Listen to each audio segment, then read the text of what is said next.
तर मुलांनो, आपण आज नवीन चॅप्टर सुरू करत आहे. त्या चॅप्टरचं नाव आहे kinetic theory of gases and radiation.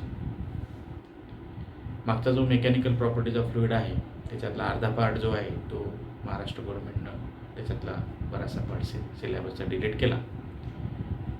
जर त्यांनी रिवाईज केला तर आपण तो पुन्हा शिकू, बरोबर नाही? तर कायनेटिक थिअरी ऑफ गॅसेस या चॅप्टरची सुरुवात आपल्याला काही अजम्पशनपासून करायची आहे. So let us see here that is assumptions of kinetic theory of gases. Okay, आता अजम्पशन्स म्हणजे नेमकं काय असतं? What is assumption? That is the whatever may be the theory related to the chapter, whatever may be the topic that I will teach here, I will send you in the description box, okay, in the form of the PDF.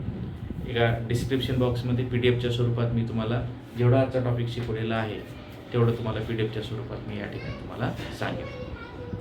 तर सर्वात अगोदर आपण या ठिकाणी आपण बघूया अजम्पशन्स म्हणजे नेमकं काय. अजम्पशन्स म्हणजे गृहीतके. Means there is no scientific proof that is to be given regarding the statements that is to be given in the assumptions. आता हे जे assumptions असतात या assumptionsमध्ये जे काही गोष्टी सांगितलेल्या असतात याचं सायंटिफिक प्रूफ हे कुठेही दिल्या जात नाही, म्हणून त्याला आपण assumption असं म्हणतो. आता assumptions of kinetic theory of gases हे काय आहे नेमकं ते आपण या ठिकाणी बघूया.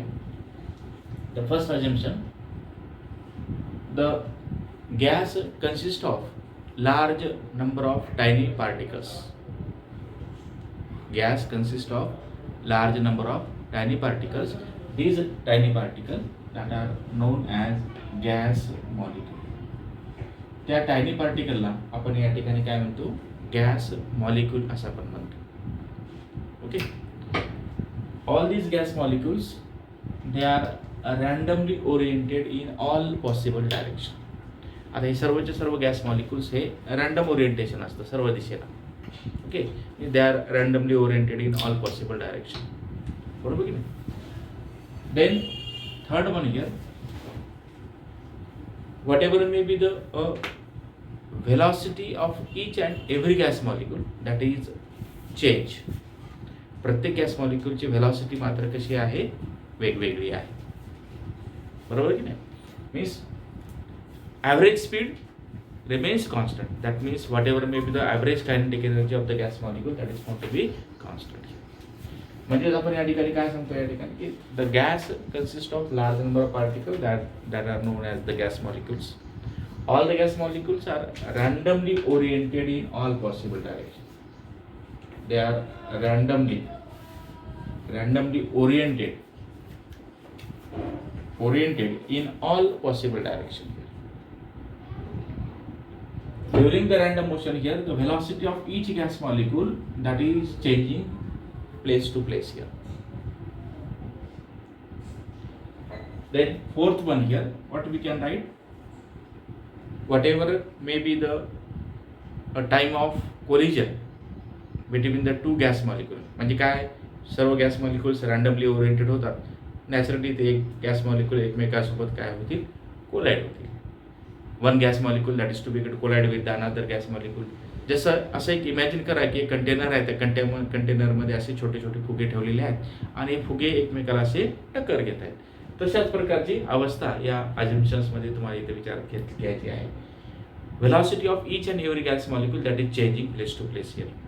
During that motion here the one gas molecule is collide with the another gas molecule. एक गॅस मॉलिक्यूल दुसऱ्या गॅस मॉलिक्यूलवर असा काय होत आहे? कोलाइड होत आहे. And therefore, whatever may be the collision that is to be lies between the two gas molecule, that collision that is known as here the elastic collision. त्या collision ला आपण या ठिकाणी काय म्हणतो? Elastic collision असं आपण म्हणतो. Then during the collision here, the time of impact of collision is very very small as compared to time required to occur the collision. म्हणजे काय सांगितलं तुम्हाला मी या ठिकाणी, time of impact of collision, time of impact of collision is very small as compare to time of collision. Time of collision means time required to occur the collision. म्हणजे याच्यात आणखी शब्द आणखी कन्फ्युजन होईल. Time required to occur the collision, म्हणजे इथं काय सांगितलं, time of impact of collision is very small as compare to time required to occur the collision. बरोबर. Then during the random motion, during the collision here, one gas molecule will cover some distance here with the another gas molecule when they are going to collide with each other here. So the average distance traveled by the gas molecule,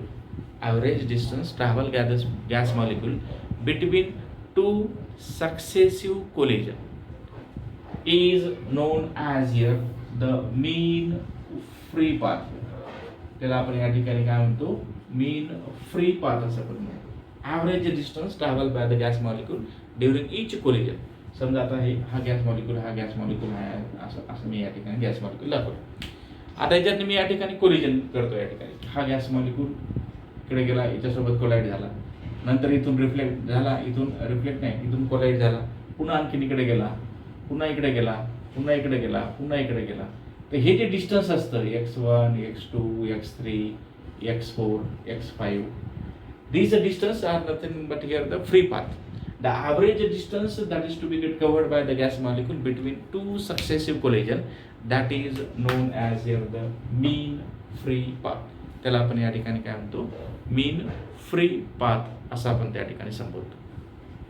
Then here 7.1, whatever may be the kinetic energy of the gas molecule, kinetic energy of each and every gas molecule that is to be get different.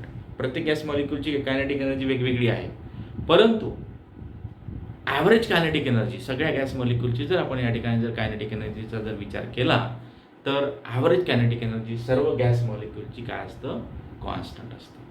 Means average kinetic energy of each and every gas molecule that is found to be a constant here. Okay, then whatever may be the temperature acting on the system, that is found to be a constant. त्या सिस्टीमवर जे काही temperature आहे ते मात्र या ठिकाणी कसं असलं पाहिजे, कॉन्स्टंट असलं पाहिजे. तर आपण या ठिकाणी अजम्पशन्स बघितले आणि या अजम्पशन्समध्ये आपण या ठिकाणी गॅस मॉलिक्यूलचा या ठिकाणी विचार केला. each gas molecule are randomly oriented in all possible directions during the random motion here. They collide with each other with different velocities here, and whatever may be the collision, that is known as elastic collision. The time of impact of collision is very small as compared to the time required to occur the collision. Average distance traveled by the each gas molecule between successive collision, that is known as the mean free path here, and the kinetic energy of the average kinetic energy of the system remains constant here. So these are the assumptions that we have to be considered while followed the kinetic theory of gases. या assumptionचा आपल्याला या ठिकाणी इथं विचार करणं हे गरजेचं आहे, बरोबर की नाही. तर हे काही assumptions आहेत, हे assumptions आपण वहीमध्ये लिहिलेले आहेत, डिटेक्ट केलेले आहेत नोट्सच्या स्वरूपात. तुम्हाला यूट्यूबच्या माध्यमातून लिंक पाठवेल, त्याच्यामध्ये तुम्हाला या ठिकाणी हे assumptions राईट डाऊन केलेले आहेत. आता हे assumptions आहेत छोटे स्वरूपात दिलेले आहेत, 10-12च्या स्वरूपात सांगितलेले आहेत. इथं सांगताना 2 assumptions एकत्र करून सांगितलेले आहेत. तर त्याच्यामुळे थोडंसं कन्फ्यूज होऊ देऊ नका. हे फक्त लक्षात घ्यायचं या ठिकाणी की assumptions कसे असतात.